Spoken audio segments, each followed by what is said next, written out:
जय महादेव। नमस्कार, मैं हूँ एस्ट्रोलॉजर कृष्णा शर्मा। आप सभी को धनतेरस की हार्दिक शुभकामना।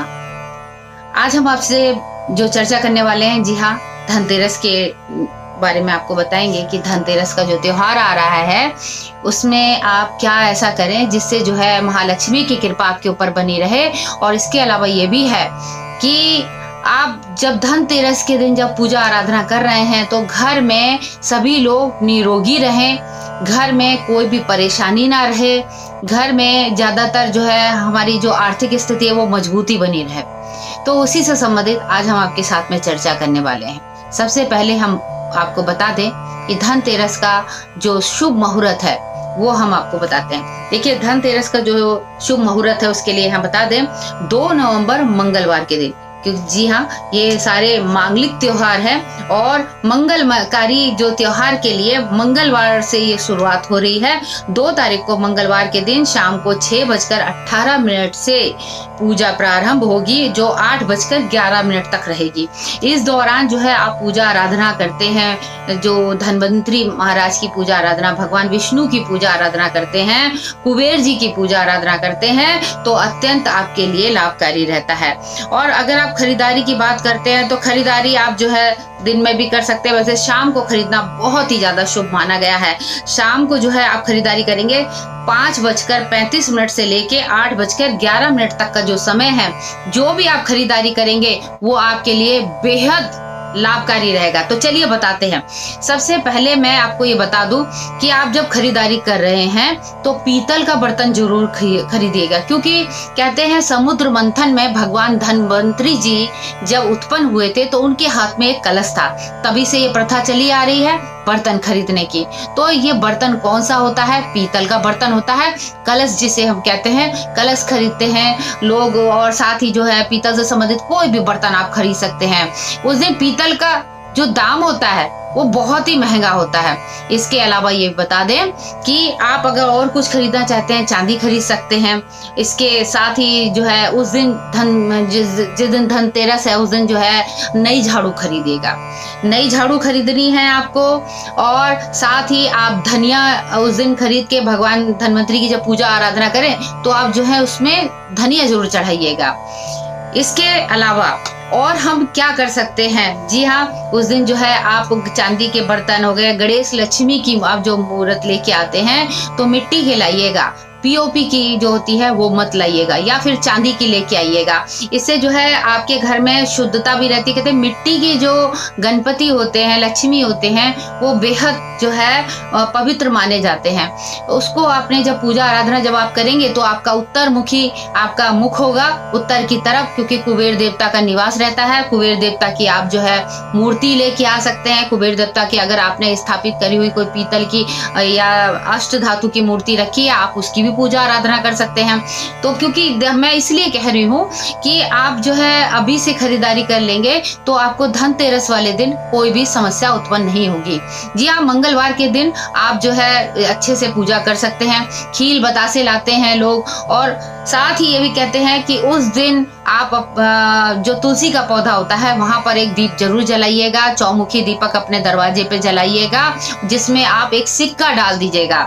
जी हाँ, ये आपको धनतेरस वाले दिन यानी कि धनतेरस की रात्रि में करना है। और सिक्का डालकर आपने वहां पर रख देना है। ये कंटिन्यू 3 दिन तक करेंगे तो और भी ज्यादा उत्तम रहेगा।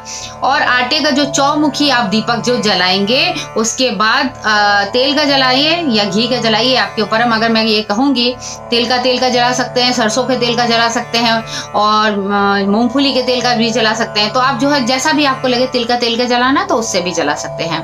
और चौमुखी दीपक आप जलाइए अपने मुख्य द्वार पर। और ये याद रखिएगा, ये दीपक जो है कोई चुरा ना ले जाए, या दीपक को झाड़ू ना लगे, पैर ना लगे, इस चीज का ध्यान रखिएगा।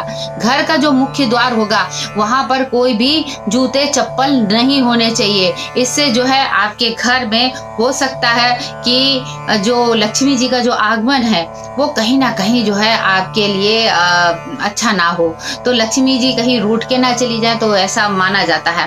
तो इसीलिए ये कहेंगे जब आप पूजा आराधना करें तो इस चीज का जरूर ध्यान रखें, घर के मुख्य द्वार पर चप्पल जूते बिखरे हुए ना हो।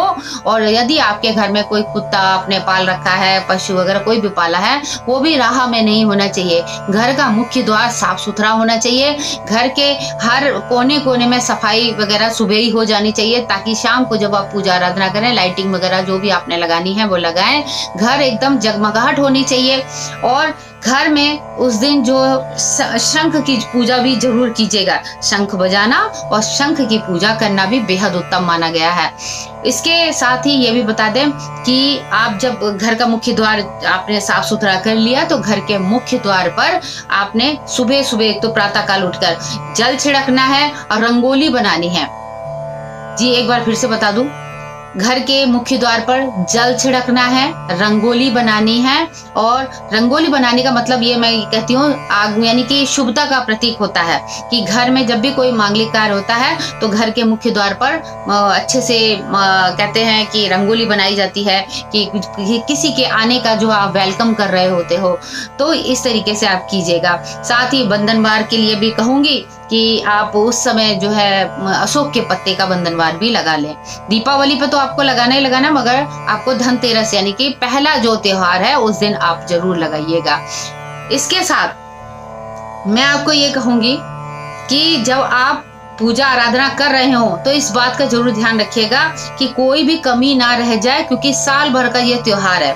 चांदी का सिक्का लीजिएगा तो चांदी का सिक्का भी खरीदेंगे उसी मुहूर्त में खरीदिएगा, शुभ मुहूर्त में खरीदिएगा, क्योंकि उसमें जो है हम ये कहते हैं चांदी का सिक्का रखना इसलिए शुभ माना गया है जिसमें लक्ष्मी जी का चित्र अंकित हो, जिसमें जो गज है यानी कि गज लक्ष्मी का प्रतीक है, या कह लीजिए कि बैठी हुई लक्ष्मी जी हैं, गणपति जी के साथ में है, सरस्वती जी के साथ में, वो भी बहुत ज्यादा शुभ माना जाता है। मगर गज लक्ष्मी का लेते हैं तो अत्यंत अच्छा होता है, तो वो भी आप ले सकते हैं।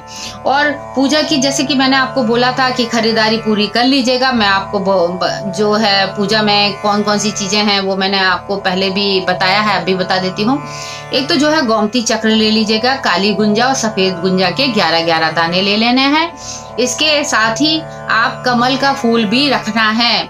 आप पहले दिन भी रख सकते हैं और 2 दिन के कंटिन्यू आप 3 दिन तक जो है कमल की पूजा कमल का जो फूल है वो लेके रखिए, पूजा में जरूर रखना है। इसके बाद पीली कौड़ियों की बात आती है, पीली कौड़ियां रखनी है।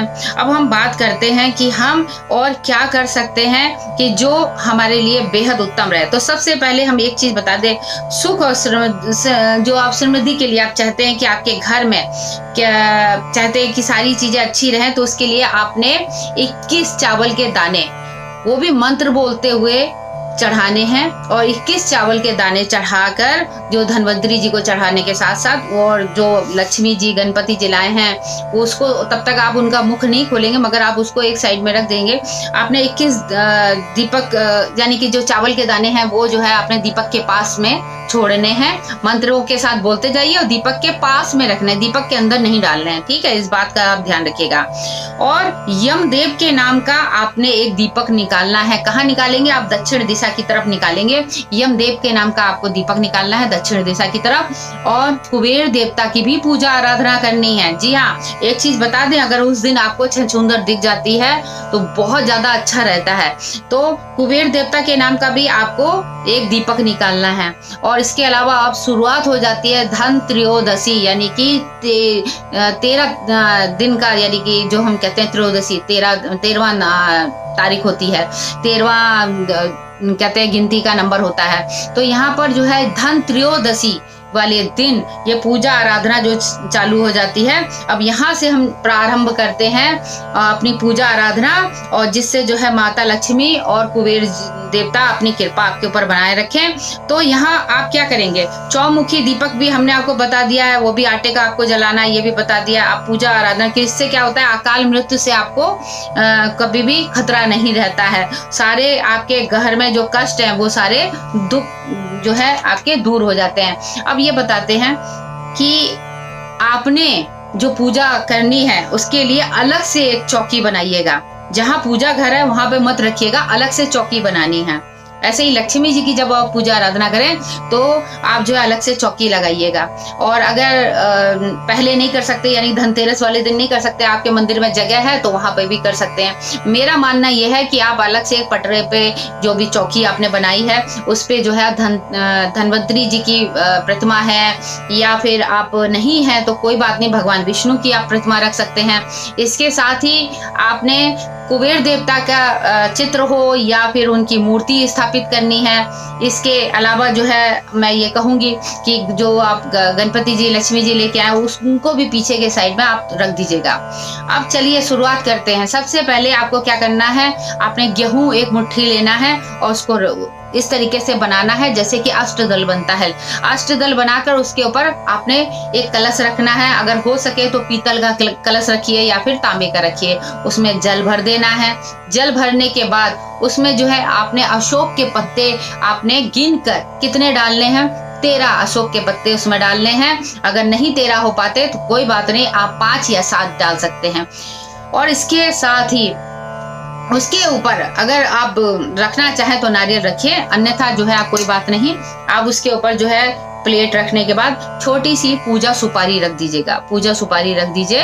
और उसके बाद आप जो है धन्वंतरी जी को एक तरह, अगर उनकी प्रतिमा है या कुछ जो भी है फोटो है, आप उस कलश के ऊपर रखे उनको पूजा आराधना करिए, उनको माला चढ़ाइए। और सुबह आपको क्या करना है, जो जल है यानी कि जब सुबह पूजा उधर आपने जो भी पटरा, जो भी चौकी आपने लगाई है उसको आप एक साइड हटा दीजिए। उसके बाद आपने क्या करना है, आप जो कलश का जल है उसको पूरे घर में छिड़कना है और हर व्यक्ति को चरणामृत के तौर पर उसको देना है, उसको ग्रहण करना है। इससे आपकी बीमारी, रोग सब दूर हो जाएंगे। कहते हैं कि जो धन्वंतरी जी जो आयुर्वेद के ज्ञाता और साथ ही उनको कहते हैं कि सारी जड़ी बूटियां जितनी भी जो है उनको चिकित्सक माना जाता था देवताओं का। इसीलिए भगवान धन्वंतरी के लिए जो आप कलश में जो जल रखते हैं उसका सेवन जरूर कीजिएगा। और जो आप लोग स्नान कर रहे हैं उसमें थोड़ा सा जल डाल के स्नान भी कीजिएगा, रूप चतुर्दशी वाले दिन, यानी कि जिस दिन 14 पड़ेगा। तो इससे क्या है, आपके घर में भगवान धन्वंतरी की कृपा भी बनी रहेगी, अकाल मृत्यु से आपको कभी भी खतरा नहीं रहेगा। अब क्या करना है, अब बात करते हैं कि आपको सुबह क्या करना है। जी हाँ, सुबह प्रातः काल उठकर आपने सबसे पहले जो चौमुखी दीपक है उसको उठाना है और उसके बाद उसको कपड़े में, लाल कपड़े में लपेट कर रख लेना है। और इसके अलावा आपने एक चीज और करना है, जो आपने यम के नाम का जो दीपक आपने दक्षिण दिशा की तरफ जलाया है वो आपने दीपक उठाना है, उस दीपक को अलग रख देना है। दूसरे दिन यानी कि जब पूजा भाई दूज वाले दिन आपने क्या करना है, भाई दूज के बाद में इसको सबको विसर्जन करते हैं तो साथ ही विसर्जन कर दीजिएगा।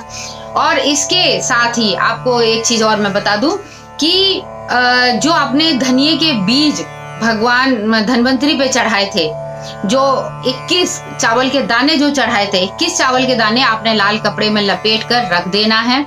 और इसके अलावा जो धनिये के बीज हैं उस धनिये के बीजों को उठाना है और उठाने के बाद आपने अपने गमले में डाल देना है। उससे क्या होगा, ये पता लग जाएगा जो हमने पूजा जो की है, अपने भगवान विष्णु की जो पूजा की है, धन्वंतरी जी की पूजा जो की है, माँ लक्ष्मी की, कुबेर जी की जो की है, उनका क्या फल हमें प्राप्त होता है।